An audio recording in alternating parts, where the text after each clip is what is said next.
Hello guys and welcome back. This is my first CCI stream in nearly 3 weeks. So I hope you've been enjoying the wonders of Mr. Bailey Harris Kelly as he has been presenting amazingly for us over the last couple of weeks. We are very honoured today to be joined by the Office of Jill Green Casting. I mean, I don't need an introduction, but theatre includes Dear Evan Hansen, Touching the Void, Disney's Aladdin, Kinky Boots, Warhorse, Curious Incident of the Dog in the Night Time, Young Frankenstein, Beautiful, Jersey Boys, and I'm not even a third of the way down the list. We are so incredibly lucky to be joined today by Jill, Nicholas, and Andrew from Jill Green Casting. Hi, everyone. How are you doing? Hi. Yeah, good. Thank you. Thank you so much for inviting us. Thank you for coming on. It's amazing to have one of you, let alone most of the office. I know Monica is joining us a little bit. She's rushing from something else. And Nick, you also, we have you for a limited amount of time. So I know that you have to pop off in a bit. So thank you so much for your time. So Jill, do you want to talk a little bit about your team? Yeah, absolutely. Well, first of all, I want to thank you and James for inviting us on, because it's a real pleasure to come on here and do such a like a big Q&A like this. And it's so important in the industry at the moment to all keep connected. We keep talking about, we all connect quite regularly as a team, which is great. And it's been so important throughout the last few months, and how the theatre industry is kind of like, struggling so much. So the more that we can all keep connected. So thank you so much, and Collective Creative Initiative, for doing these amazing sessions. Yeah, and just briefly, Nick has been with me, was it nearly 2 years ago? Nick came on board and started working at the beginning of Dear Evan Hansen, and then he went off and did some TV, and then came back round about Christmas time, just after Christmas. Andrew has been with me. He came in for a day, quite about 1.5 years, 2 years ago as well. Yeah, and then kind of stayed and hasn't gone, which is fantastic. And then Monica came on board in February, because we were so busy. We had like 8 shows that we were either casting, they were on the road or in town, or we were in the middle of casting, or we were kind of starting to cast. So it was really, really busy. And we moved into our new office in February. So we moved out in March. But no, we still have the office as a base if we need to go back, but we haven't been able to yet. So yeah, thank you. So my amazing team, thank you all for joining and keeping me together during the last 4 months as well. No, amazing. Thank you so much, all of you, for being here. For anyone watching today on CCI, you know the score by now. You are more than welcome to come in and ask questions to any of the team as we go through the next hour. Remember, you do have to be subscribed to our YouTube channel in order, sorry, I can tell I've taken a couple of weeks off, in order to ask any questions as we go through. Remember that if we get busy with questions, we'll pick some out as we go. So feel free to ask questions. So Jill, you were just talking about kind of where everyone was pre-lockdown. So Nick, did you want to talk a little bit more about what you were working on before COVID arrived in our lives? Yeah, of course. So during COVID, we've all been keeping busy with certain things. My probably biggest thing I was engaged in as everything started to happen and everything started to lock down, we'd actually just started the process. I think we were 2 weeks in, so we'd had maybe 2 or 3 days of auditions for the Lion King UK tour, which is really exciting. But with a show like that, once you start, you can't quite stop it as quickly as everything did lock down. So it was a really interesting process going through that, and kind of working out as we went on the fly, because we had a lot of actors that we were responsible to for, letting them know what was happening with the process as it went. And the way we were was we'd had initial rounds. We kind of knew which roles we were looking for, and we had a dance call and a couple of vocal sessions because of that. And then we were working more on the specific roles. And that's kind of where we were, which meant that after that point, we kind of had to create a Zoom audition process, which was really exciting, but quite difficult, and a self-tape process to go with that, which obviously happens a lot in television and film, less so in theatre, but obviously increasingly, and now I think will probably be something like the norm. And yeah, working through that was really, really interesting. So we would host Zoom sessions with our musical director and our resident director, associate director, which was brilliant, and really, really interesting, really exciting, I think, especially as a potential for more regional casting in the future. The luxury of not everybody having to come to the same place was both a blessing and a curse, I'm sure, in lots of ways.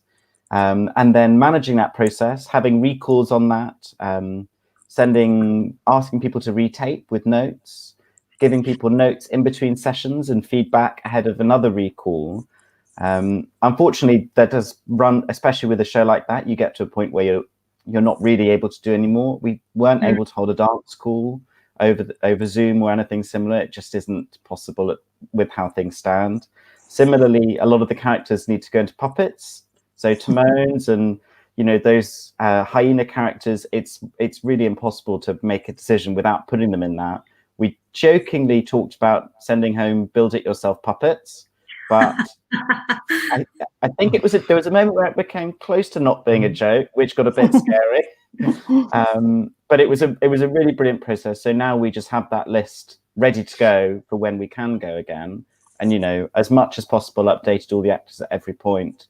But that was the first sort of, I think that was about 6 weeks, wasn't it, Jill, that took that process to then put the lion sleeps, and we just have to wait until we can go again.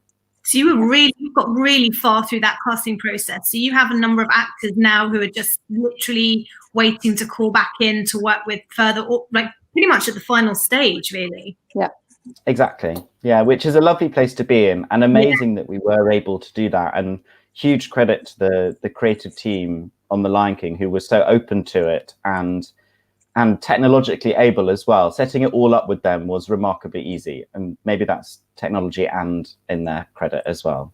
Probably both, but it is definitely a brave new world, I think, for those of us, especially working in theatre, for whom self-taping was maybe if the director knows somebody, they can put something on tape, but they've got to come in at finals. To literally, we were in a very similar position with 6. We were at recalls on material stage. So we had 100 people put down maybe 2 or 3 different roles on tape. And so, you know, this is a completely new process for us in terms of admin and managing that, and then keeping up to date with agents, and then obviously finding out certain people are furloughed or people have moved agencies. So I think it's a huge learning curve for all of us. I want to come back just to the self-tape bit a little bit down the line. But Andrea, I'd love to start by asking you, you must have learned something new in lockdown, whether it's making banana bread, whether it's basket making, whether you learned a new language. Everyone has come out the other side saying they've learned something very unusual and strange. So what's yours? Sorry, I think I lost you a bit there. Oh, no. But what I was, I lost you after banana bread. But I've actually been teaching myself to play the piano. Amazing. So that's been great fun, and Jill and Nick have had a few clips of how I'm progressing, which is great fun. So Jill was saying you had kind of 8 projects on the go before lockdown happened. In terms of I just want to talk a little bit about your casting process generally, if that's okay. So, you know, obviously you have a big office, there's 4 of you in there. So, you know, do you kind of take the lead on different projects? Do you have the same approach in terms of casting? Do you have kind of a set way that you might do a search or kind of put a breakdown at? How does your process work in your office? And does it kind of vary casting director or casting associate to associate? To be quite honest, I mean, this is the first time we've had so many projects on the go. So we were kind of all navigating what we were all going to start taking leads on and everything. I always, when we get the show, learn the show. I either have to go to New York to do that, or, you know, I work with the director and the choreographer and say the puppet director, the music department, about the requirements that's needed. And then as a team, we kind of discuss that. And then we gather lists from all of the creative teams. As you know, everybody has their lists of people they want to see. And then we put it out on Spotlight, for example. And then I kind of go through every submission. So quite often, like say with Warhorse, we can get thousands, Gervin Hansen, thousands, we get many, many submissions. And I go through every single one of them. And then I start making comments. So I think I'll hand to the team because then they take over from that. But just to say, in addition to that, the team then all become involved during the audition process. So at the beginning, I go through everybody, talk to the teams, and then hand over. And then we all start taking, responsibilities. But yeah, so the Spotlight breakdown goes out and then. And then you sit back. And do you have lists of agents that you work with? Do you put out to the whole of Spotlight? Does it depend on the project? What's your process with that? It depends on the project. I think if, there are certain projects that we would use and have used, if it's a similar project, we'll put it out to a similar group of people. So like musical theatre in particular, there's certain agencies that if we hadn't, for example, heard from them with any suggestions, we might go, that's a bit weird. Yes. Let's just make sure that we've got all of theirs, which does happen quite a lot. Equally, it does happen with agents. They call us and go, we saw the breakdown, we missed it. We're going to send you a list separately. And then, between us looking at it and us putting it in front of Jill, we'll make sure that all of those are considered as well, and added to whatever mammoth list we're working at that current time. Equally, because it's always multifaceted and multi-projects. So as Jill mentioned, she's making notes and everything. It's not just for that one show. It's always working on all the shows at the same time, or even shows that may or may not come back. It's always keeping tracks of that, having a list for all of them.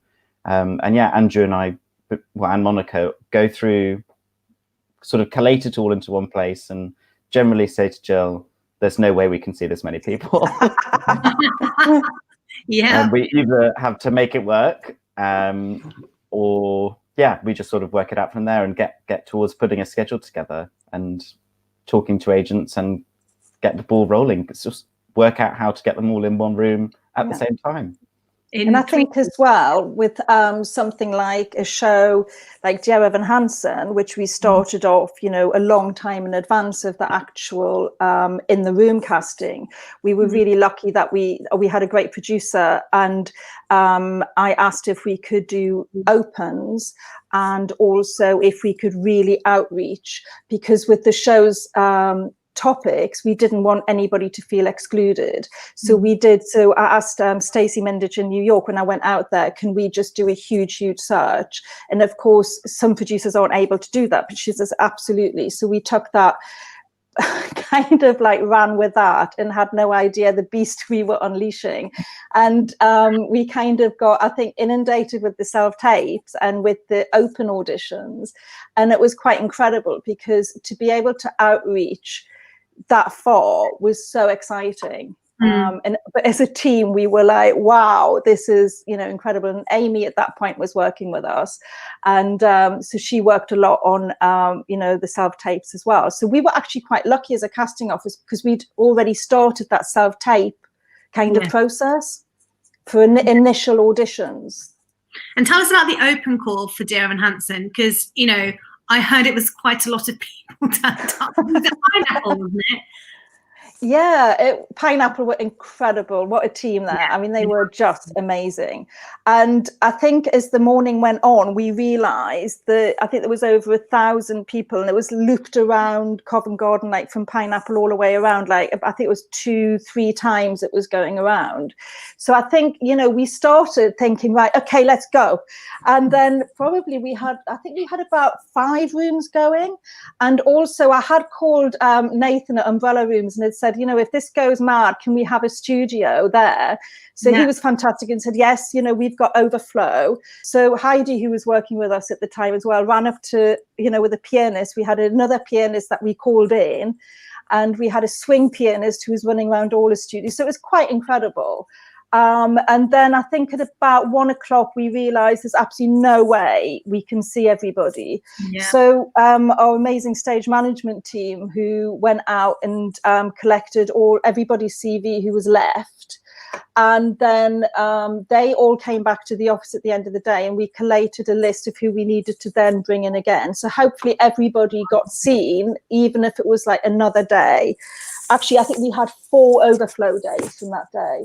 And yeah, but it was great. And in the room, what was amazing, and we went to Manchester as well, everybody who came into the room, they did like, there's 16 bars. And then if I said, oh, do you know Waving or do you know Requiem?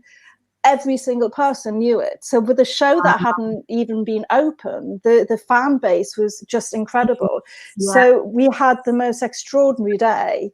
And the teams were just incredible, so yeah, it was very exciting. And we did cast from opens, and we cast from graduate open day as well, because I think with a show like Gerard and Hansen, and we did this with Kinky Boots as well, we decided to have a graduate day whereby so the graduates weren't like intimidated, not necessarily intimidated, but they were with people, or everybody was a graduate in the room. And that was great. So Sylvia Young's let us have their building, and we auditioned. We had like, I think 4 rooms going there. And that was incredible day, very special. And we've cast always from open auditions. So we always say to everybody, go to an open. It could be one day of hell, but you could get the most incredible, job. And we know how awful it is, so trying to talk to people, like, we sometimes pop out and chat to people in the line, because it's like, we know this is awful, but it's the only way we can think of at the minute to do this, and people traveled from all over, so yeah. And Lion King opens, it's fantastic. It's brilliant. I mean, it is. I remember attending opens when I was an actor, and not even thinking about the process happening the other side of the table. And now I wake up with the same kind of adrenaline when I'm running an open call as I did when I was an actor. It's kind of an amazing day where you just literally, like, suddenly it's 10 a.m., suddenly it's 2 p.m. You're just kind of herding kind of groups of people, but it is so exciting to find that talent and that person who didn't write to you or isn't represented or didn't go to a college, where you might have seen them. And it's so exciting finding talent. That I always say that's one of the most exciting parts of our job, is discovering new talent. So, that's an amazing way to do it. Just talking about the submission process, what is important to you on a CV? Maybe if I come over to Andrew, if you can hear me. So when you're looking through someone's CV, what things are going to stand out? What's a differentiator for you to bring somebody in the room on their CV? I've lost him. Is it? Oh no! Oh, he's. Can you not hear me? Oh, there you are. You're back. There you are. You froze literally at the moment. Yeah. Have you got me? Got you now. Good. He's literally frozen in He's the lost You're again. in the office looking at that CV. It has to. Oh, there's a slight delay, Andrew. Am I back? Yeah. Can you hear me? Yeah, keep going. I'm going to keep going. For us, when we're looking at that CV, we just want it to be a representation of you. So it's about, for us, I think it's about honesty. We want to know what skills you have, because for our shows, they're always skill driven. Like with Warhorse, with the puppetry, and we don't always just look for like puppetry in that instance. We look for physical skills, and that can kind of cross any medium. And that's what's so amazing about Jill, and what me, Nick and Monica have learned from Jill, is that ability to work out what skills are suitable for projects. And it's not, we don't box people in. It's about finding those skills that cross over. So it is just about being honest. Obviously, the more detail you have, the easier it is for us to understand. So, if you're a singer, vocal range is always great for us to know. But also videos now as well. And, I think everyone who we spoke to in lockdown, we've been saying, try and get some footage on your Spotlight CV, or just have some video clips on your computer, ready to send out if you're asked for it. Because that's like the best way for us to see your craft and what you can do, whether it's, you know, singing, whether it's a specialist skill, and it doesn't have to be a professional show reel. It can just be, you know, self-tape at home. But yeah, it's just about us seeing the skill. I think that's, yeah. And with footage, it's something, isn't it? You know, if you're down to those last few places and you've got people who fit in the same casting bracket that you don't know, and you literally are able to hear them sing or hear their style of vocal or their vocal range or see them act, then that just allows us, just gives us that extra tool, doesn't it, to be able to say this, okay, fine, let's bring this person in that we don't know. Interestingly, we've had a question from the lovely Jade Johnson. Do you think or hope that self-tapes will take the place of open calls? Interesting. Gosh. Hi, Jade. Do you know what? I haven't really considered them replacing open calls. It's very odd. I think what all casting directors and creative teams at the moment, and I know at the CDG, we're talking about how we're going to make this work. So, you know, there are things about self-tapes being the initial calls. Open calls, I don't know. I mean, it's a possibility. It's just, I think it would be very sad if that happened, because there's something quite amazing about seeing someone in the room. But yeah, I'm sure we might do that. We might start with that. But definitely for our first rounds, we're going to be asking for self-tapes, I think. And I think everybody is aware of that. And also just about the Casting Directors Guild, there is a self-tape guideline on their website, which is really useful, you know, just to download and have a look at that. But so I'm not really being accurate in saying yes or no, because I just don't know. And I think that's none of us really know the answer at the moment, but it's a possibility. Sorry, Jade, not to be more fluid. I'm really sorry, but I have to nip off now. But thank you so much, and I'll try and listen in from where I'm going. But have a fantastic rest of the session, and thank you so much for inviting me. See you later. And hope everybody stays safe. Thanks, Thank you. take care. Yeah, I think exactly as you say, Jill, like nobody really knows at the moment. Everything's a little bit uncertain, but certainly in the place of first round auditions for privates, I think everyone now is talking about self-taping. And I think that probably opens up opportunities as well. You know, not everybody lives in London, for example, and we always felt a little bit that there's kind of a bit of a disparity for those people who live regionally to have to come always to London for a first round. I know you've auditioned in Manchester, and we audition a lot in the north as well. But to be able to give people that opportunity to be seen effectively at a first round without incurring, you know, huge costs of train journeys, etc., I think is great. It is a huge amount of work at the casting director's end, and the agents as well, actually, to you know, be going through. And so in terms of a self-tape, do's and don'ts from Jill Green Casting Office, things you love, things you hate. For me personally, I don't really like at the beginning, like a quick montage of everything. It's like, just get down and, you know, and actually this is two different things. There's self-tapes when you're submitting for a specific show, and then the self-tapes that you can send, you know, you can put on your Spotlight CV now. So I think if you're going in for a very specific show, and you've got the material, be very clear that that's what you're doing. You're sending it in, and, you know, this is what you'd like to do. You can even say something about the show and about why you want to be a part of the show or something. But with the actual self-tape, I always like it if somebody introduces themselves, because you see, even if it's just for a glimmer of a moment, you can see somebody in that second. Because if you just go straight into the material, we don't see you. So we're trying to recreate the audition room in this moment, if that makes sense. Andrew, do you want to throw some things in, because you watch a lot as well? Yeah, I think one of the biggest things that the actors that we speak to coming to us for theatre work is, you know, what's the difference between a theatre self-tape and a self-tape for screen? And yes, I think there has to be an adjustment, because you can't come in on a theatre self-tape and be overly theatrical, because it's really hard for us to watch. So you have to make it a bit more contained, and it mainly just comes down to eye line. You don't have a whole auditorium that you're pretending to perform to. It is, keep your eyes not too far from the camera edges. But one of the big things for us is when it comes to singing tapes, and I always say, don't play your audio or your backing tape from the same device that you're recording from, just because it really distorts.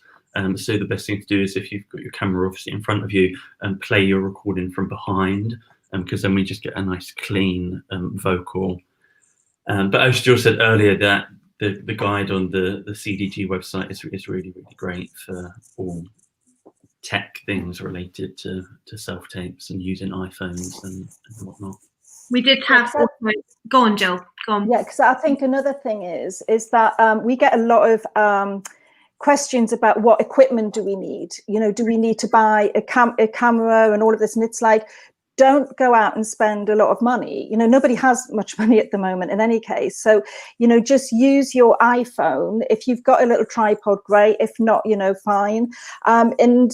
Or use your laptop and film through that.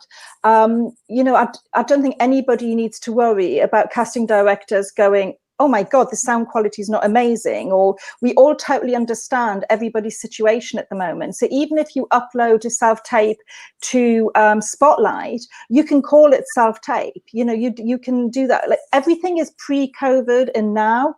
And pre-COVID, you wouldn't upload to your Spotlight CV a non-professional monologue or a non-professional clip.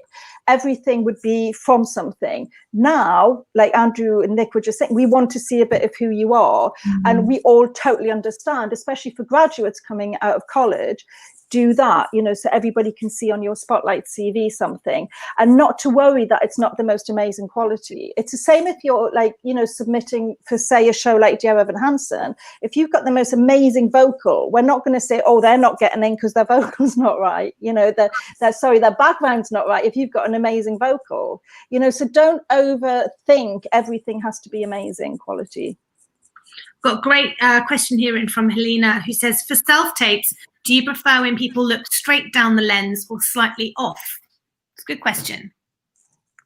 I think there's a lot of different answers. I worked with the director recently, and he was saying he likes people to look straight down the lens. Yeah. And then another director was saying, I prefer it to be slightly off. Personally, I prefer slightly off. But Andrew, what about, Yeah, I'd agree. Yeah. So and that's the thing about this, when casting directors all talk and do these Q&As, there will be people saying exactly the same things and then totally different things. So you just have to take from all of these what is useful for you. Do you know what I mean? Because we all can contradict each other. We can all say the same thing. Yeah. So for me personally, off. Andrew, off. Another director I work with, straight down there. Yeah, we work with lots of directors who want it straight down the lens. And you know what? If it's not right, then that casting director or director will come back and say, could you just redo it for us, and can you do it this way, I guess. Yeah.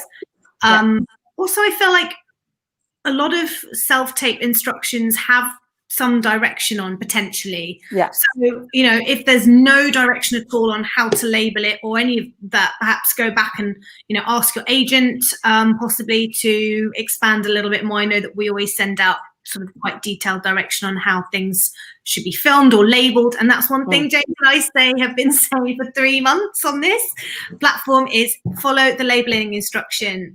Andrea Clark, who we interviewed, absolutely loves WeTransfer. Everything on WeTransfer. James and I never ever use WeTransfer. No, we don't. And we go straight back and say, hi guys, sorry, as per the email, not being sussy, but we have it via YouTube or Vimeo. So make sure you're following all of those instructions. Jill, am I right?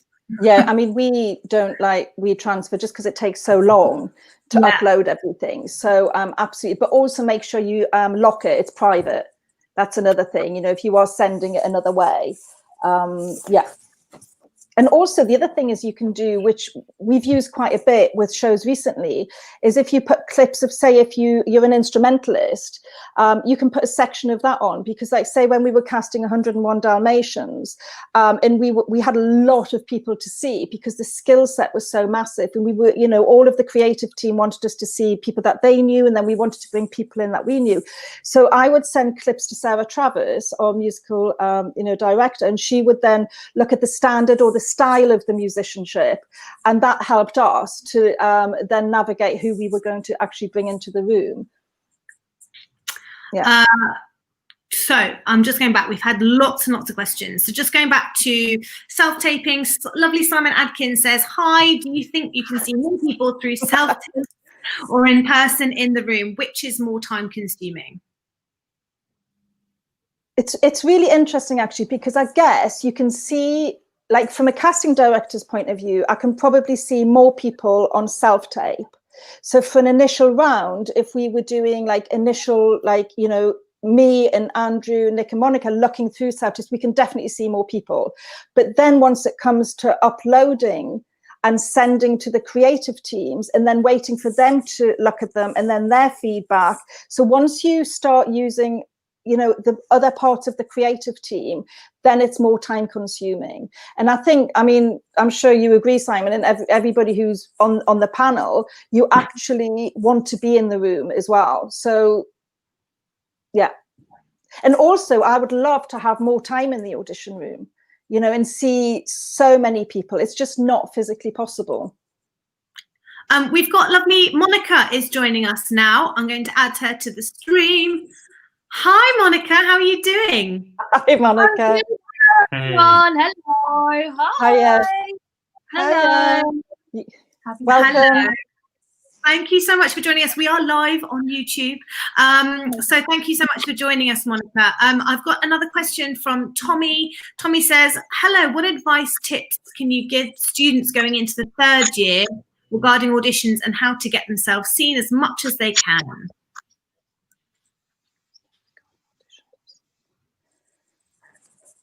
I mean, if you're going into third year, your college will be teaching you a lot about the audition process, hopefully, and also hopefully you'll get casting directors coming into your college. So I think that's something that is over to the college until you graduate, or you end up at the end of your third year. Do either of you want to get them seen as much as they can? I think No, go on, Monica, because you. I think you could probably, I mean, if you're in your third year, maybe you have a showcase coming up, I would probably, you could write to casting departments and say, hi, I'm in my third year, you know, I've got my showcase coming up. If you don't, I would probably still say, because I think there's still shows that we can see during the year. But that's a way of sort of you know, reaching out to different casting departments, you being aware of different casting departments, while you're kind of still in the safety of being a student. I say it never hurts to just say, hi, I'm a student, I'm here, and this is my showcase. And well, post-corona we would go, but usually we'd come and see you. So yeah. Brilliant. On, and Andrew. that kind of, sorry, go on. Did you want to say something, Andrew? No, all good. Okay. That kind of just leads me on, Monica, from what you said about different casting departments and different casting teams. What's your guys' feeling on people writing to you directly?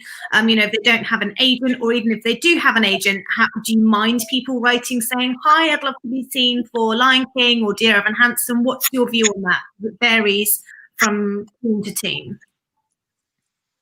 Yeah, I mean, me and Andrew have both worked in, I don't know if Jill said this. No, not yet. Oh yeah, great. Me and Andrew have both worked in different offices, so we have experience across the board. And in all the offices I've been in, agent or no agent, we are happy to accept, and especially in Jill's office, to accept emails from different type of actors from different backgrounds. So I would say from my experience that it's fine to say, hi, this is who I am, even if you don't have an agent. If you do have an agent, once you finish writing all your emails, before, after, it's really great to have the conversation or tell your agent Yeah. because then, you know, it actually works better for you, because then if we're having a conversation, they can say, oh, actually so-and-so wrote in, and we can acknowledge that person even more. So yeah, that would be my advice. Brilliant. Nicole has said, hi, Jill and Andrew and Monica, but you weren't in the room yet. I wondered what things you look for in particular when casting in singing auditions, very specific. Any do's and don'ts or tips for getting a recall?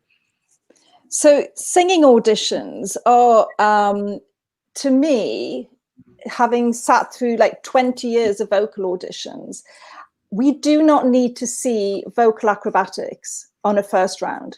We want to hear the musical team, the director, musical director, their associate, they want to hear how you sing well, a song that you know well, and a song that is going to show off your range that is right for the role. And if you want to sing a character song, also bring in like a legit song. Even if it's not like the show. So even if we're casting like a rock show, always have a legit song in case the musical director wants to hear that. The other thing about singing auditions is, just so you know, the pianist, and everybody says is your best friend in the room. So prep your rep, have everything ready for them, and have people say, oh, bring in 2 choices of songs. We actually mean bring in your rep. This is pre-COVID. We might be saying send in your rep, so get your PDF sheet music ready, because that'll probably be the next thing where we need your, PDF. So if you were coming in pre-COVID, it was have it taped right, have the key changes written on correctly, have a chat with the pianist, discuss your tempo, so that you and the pianist are kind of on the same page, literally, and then the musical director can then discuss with you what maybe else is in your rep that you can, then go through and decide. So don't bring in something that you don't know, which happens quite a lot. So, oh yeah, I've got that. And the musical director, oh, well, hear that one. And it's like, oh, I actually don't really know that one. So I think just be really, really prepared, have done your research, so the style of the show and the character. And this is something like, I don't ever want to patronize anybody when we talk as an office, because we say sometimes things that you might go, oh, that's so logical, that's so obvious, but this happens over and over again, so and we've also on this call, I think, got a wide range of experienced actors to not as experienced. So yeah, it's that simple for me for getting a recall. And also the other thing is, I think, to have like 16 bar sections as well. So you've got your rep with like rock section, you've got ballads, you've got legit, you've got all this, you've got sections with your belting, with your top ranging, you've got, so literally you go in and go, there you go. I'm ready. Right. Yeah. And so just moving on to kind of the recall process, what's what's a standout recall? What is the ideal scenario in terms of recall? Especially sometimes actors don't have a lot of time to prepare material. So any tips and advice on, getting into a recall process quickly? Sometimes it happens the next day, people are back on material quickly, or the next week. So any advice on that? I think that's a really good point that you've raised about not having much time as well. I think sometimes actors, when they're coming into the room, feel as if they haven't got a choice in explaining things. So if you've got like big childcare problems, or you're traveling, you can say to us, I'm coming down from Edinburgh, I need a later audition, or I'm picking the kids up at school, can I come in at 12? Our office will communicate with your agents like that all of the time, so do feel free to do that. And then I think in a recall situation, for me, it's somebody who is really listening. They've listened about what is required. And when the director's giving notes and the musical department's giving notes, or the choreography, it's a dance call, you really listen. You don't assume to know what they want, because sometimes a director can give, like, say, 10 notes for one scene, and I can see the actor just melt down. So it is okay to say, is it correct that this is, the note that I need to, it's okay to talk, you know, to the director and ask questions. And I think one other thing that I just want to say while we're on the recall in the actual audition in the room, when we can't wait to be in the room, is there's this feeling, I think, that actors have outside of the room, and you hear somebody singing the song you were going to sing, or you walk into the room and you're so terrified that you can't, you know, get over that anxiety. If somebody is in front of you and sings the same song that you've prepped, it really doesn't matter. It doesn't matter. Don't go, oh my God, I've got to choose something else. It is our job to listen to what you want to show us. And the other thing is, when you come into a room, you are part of that team. It's a collaborative process on deciding who is going to be in the show. If the actor wasn't there, there would be no audition. So we have to make it an equal room. So although we might be sitting behind a table and there's like a barrier, see that is just that's our tools. That's our set kind of thing. We put our coffee on, I spill my water, you know, I've got my laptop, we've all got our things on the table. It's not meant to be a barrier. There's, you know, when we work with like Sally Cookson and we all sit in a circle, that is such a great energy thing for an actor to feel as if everybody's included. And that's kind of what I want to make auditions feel like, for somebody walking into the room, that you're just, as soon as you walk in, you are part of that team for 15, 20 minutes, 5 minutes sometimes. In that space, it is your time to be with us. Does that make sense? Have I rambled? Is that... No. Yeah, brilliant. I think making actors feel welcome and encouraged and part of that room, I think that's amazing. And you know, I think I've said this before in another Q&A, but I don't think, again, when I was an actor, I realized the pressure that the production team, that the casting team are under as well. You know, as casting directors, we're there on the producer's money. They've spent money on the studio. We want everyone who walks in the room not just to be right, but to be amazing. We want everyone to be right for the show and be like, oh no, we have to recall all 120 people we saw in 2 days. You know, so we're there with you as well. We're never sitting judging or wanting you to fail or wanting you to do bad. No, fantastic. I also think another thing is, after all of these years, I don't know many actors who walk out of an audition and went, nailed that, that was amazing. No. Most actors walk out the room, ring their agent and go, oh, that was terrible, or I didn't do this. Or you micro-analyze every single second, which is normal to do. But then wait for the feedback. And also, if you don't get that job that you went for, you've met a whole panel of people. And I quite often in the team will verify, I'll say, you know, they haven't got a recall for this, but they would be great in this show. Right. You know, and I think every casting director, I mean, this is going to show my age, but you know, those Rolodexes you used to have. So our heads are constantly thinking, oh, they're not quite right. They would be great in that. And same with the team. When I get back, like they might say, oh, what about this? Or, you know, what about that show? And we will have a conversation, you know, so yeah. So just because maybe you don't get that show, you're on our minds. Because our job is literally just to have heads full of just names and faces and names and faces for everything. Just following on from Nicole's question, Samantha says, what do you think makes a performer stand out in the audition room? Do either of you want to take this and go? Yeah, I think it just goes, it goes back to authenticity. We just want, it's not about standing out, because we want you all to be great, you know, and it's about you being committed to your craft. It's about you being yourself. It's about us being able to know who you are. You know, you're gonna be hopefully working with this team for months to come if you get the job. So it's more about that. You know, if you're in the room, probably got the skill set that we're looking for, because TV, we've seen your tapes, we know what you can do. So you're there, you know, figuring things out with the team, play, and, you know, just. I've lost Andrew again for a second. I just want to ask a few questions. Monica, sorry, Andrew, we lost you for a second. Sorry. That's all right. Monica, I don't know a huge amount about your background. So just where did you start out, and how did you end up working with Jill? Oh yes.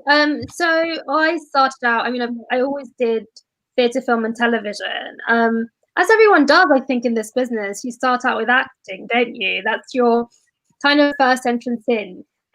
So I did that, and then I sort of went to directing. Then I found myself in casting. So I worked for the Royal Court for over a year before Jill, and then I worked in film and television and a few other casting directors. And then I met Jill, and I was like, oh my gosh, I really, really want to work for her. Like, she's everything. She's everything. And we literally had that one meeting together, and I was like, oh God, please pick me. And she was like, you got the job there and then. So that's how I found myself in Jill's office. And I just started working just before lockdown. So it was manic. It was absolutely manic. We had shows, we were doing auditions, and it was amazing. So I kind of just joined the team, which is really, really great. Yeah, so that's my background. Okay, amazing. And Andrew, what about you? I've been all over, like, as Monica said.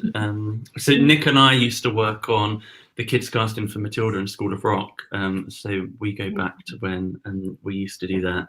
And then I briefly worked at United for about a year before coming and working with Jill. And how did you find that useful to have got that agency working for an agent, especially a busy agent like United? Did you find that helpful then in taking that further back into your casting work? Yeah, definitely, absolutely. And well, on a personal level, it's about me figuring out whether I wanted to go into agency or whether I wanted to go into casting.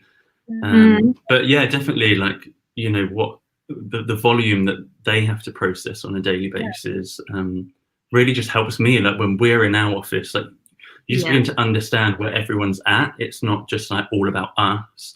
You know that everyone else is trying to do like a million things at once. So yeah, I think it's helped build stronger relationships for sure. Can I chime in and say, but on the agency point, like in terms of when you work for an agent, I mean, I briefly worked for Curtis Brown, but what's really great about like the intersection, I don't know what you could call it, intercrossing the careers, is that you also see what they deal with, because we are so busy. Agents are busy, casting directors are busy. We're all so busy. So it's really great when you have that experience in an agency, because you also understand the workload that is going on. So you're just a bit more conscious. I'm not saying that you're not if you don't work in an agency, but you're just that bit more conscious of like what's happening. So it's just a really good experience if you can have it, to have that, agent and casting crossover. So and you can see that in Andrew as well. I think as well, because patient. Amazing. There's so many aspects of the industry that are really mysterious, and I think for me it was always like, what does an agent do? What's that about? But I also think that's what's great about all these Q&As that are going on at the moment, is that actors can now begin to understand the world of casting, the world of agency, hear what directors do, because as I say, there's just so much mystery surrounding all of these roles. There really is. And James worked for Keddy Scott Associates for a year, had his own book there before we were performers again. And I definitely think having all those different kind of facets to your background, just as you say, helps you understand what it's like to be a performer in the room, what audition nerves are like and the stress that an agent goes through. And, we've talked a lot about that in terms of actors understanding that, at the end of the day, your agent is working for you. So trust that they're doing that, because we see that side of it. Jill, do you have any advice for anyone who wants to perhaps move into casting? We've got a lot of questions about where do I start? It seems like a kind of a closed door. There's a vacancy page on the Casting Directors Guild website, which is really useful. I'm actually recommending everybody at the moment, if they, write to us, is to start really honing your editing skills as well, especially if you have a passion for theatre. It was never really needed before, but now with all of the self-tapes, that's really going to be important, that you can move quickly, that you can edit, you can upload, just like TV and film casting directors do and assistants. And it's like an actor writing to us. If you want to be a casting assistant, absolutely just write in. Explain why you'd like to. When Monica wrote in, there was a lovely email, very nice, Monica. And it was like, it was explaining, about the shows and why she'd like to work on them and her background in casting. Andrew was recommended through a friend and an agent. Amy was recommended when Amy was working with us through an agent. So I think what the guys are saying about working in the industry is really useful. So any part of the industry, any experience that you get, you can then write to casting teams, And Jill, how did you start? Because all of this stems from you, this entire casting office. Back in 1832. No, I actually have not worked in another casting office, which is very bizarre. 20 years ago, started, well, actually before then, ironically, when I moved to London, I found myself at a voiceover agency, which is very ironic because nobody could understand my accent. So, but I actually worked there and I learned how to approach agents, and we had a very close relationship with agents. And then I worked at Chicken Shed Theatre Company, which was incredible, did stage management there. And then when my son was little, I answered an ad in the Ham and High, and it was in director, the amazing Mike Ockrent, who was looking for a PA. So I worked there 2 mornings a week, and then gradually as he got busier, and then he was married to Susan Stroman, the incredible Susan Stroman, I was their PA for like 7 years, and I would go to New York and work on shows there with them. I'd sit in auditions for them both, and learn what a director and a choreographer, what they were about, what they needed. And our whole reason as casting director is to be part of that team and enable their creative visions to come to the stage. So working with Mike and Stro was incredible, and that was for 7 years. Very sadly then, Mike was ill, and he rang an amazing producer and said, can you give Jill a job? She's great, which was very lovely of him. And I turned up for a coffee, and it was the wonderful Andre Tuchinski and Rebecca Quigley. And I thought Andre was going to turn around and say, oh yeah, can you come and work for me as my PA or on the desk? And he said, I know you know every dancer in the UK because you worked with Stro when she was doing Oklahoma, not casting. Wendy Spon cast it, but I was in a lot of the auditions for Stro. And he said, we would love you to cast a show called Fosse. And those moments you go, yeah, okay. Yeah. And I called Mike and Stro afterwards, and they were like, you can do that, everybody. And then, there was an amazing support team around. And so Andre trusted me, and I think, ran with it. And then he gave me West Side Story Tour, and then Craig Revel Horwood asked me to do another show, and then I just kept getting asked to do it. So I really fell into casting by amazing mentors in my life who believed in me. And I hope everybody gets to have these people in your life because they're incredible. And so that was my start, and then people kept giving me work, and here we are 20 years later, I guess. Amazing, what a great story. Yeah. We only have a few minutes left. This hour has absolutely flown by. Oh my gosh, wow. I know. So I just have a couple of quick questions. So start with Monica. Obviously, this is a bit of a difficult time for people working in live performing arts, with a little bit of uncertainty about when we'll all be back doing what we were doing in February together. So do you have any advice for people on kind of staying positive, or or kind of how are you staying positive through this time? Yes, I guess for the first part of the question, other people staying positive, I think in terms of actors, I think it's really, and I know you've probably heard this so many times, but it is such a time for you to sort of store your memory bank, because every professional, all of us have to do this. We all have to know what's going on, who's who, who's doing what. So when you're watching TV shows, or there's a lot of online theatre at the moment, in terms of, I know the National Theatre was streaming some shows. I'm not sure if they're doing that anymore. I think their last show was about a week ago, but they're still they're still active. So a lot of theatres are active right now, social media wise. A lot of casting directors are looking at their emails, and their assistants are looking at their emails. So do find out who's making what shows, or who made shows in the past that you can sort of write to. I know it feels a bit kind of like we don't know what the future is, but there is still a future ahead of us. So we still need to plan for that. I think if you just keep your head on that and try and keep your focus on the fact that, you know, we're fortunate enough in this time to still be living another day, focus your energy on really making that goal happen for yourself. So that does mean looking at work, that does mean writing out emails, and hopefully you get a reply from offices. And if you don't, you still did it for yourself. So I know it's not much to say, but I would do that.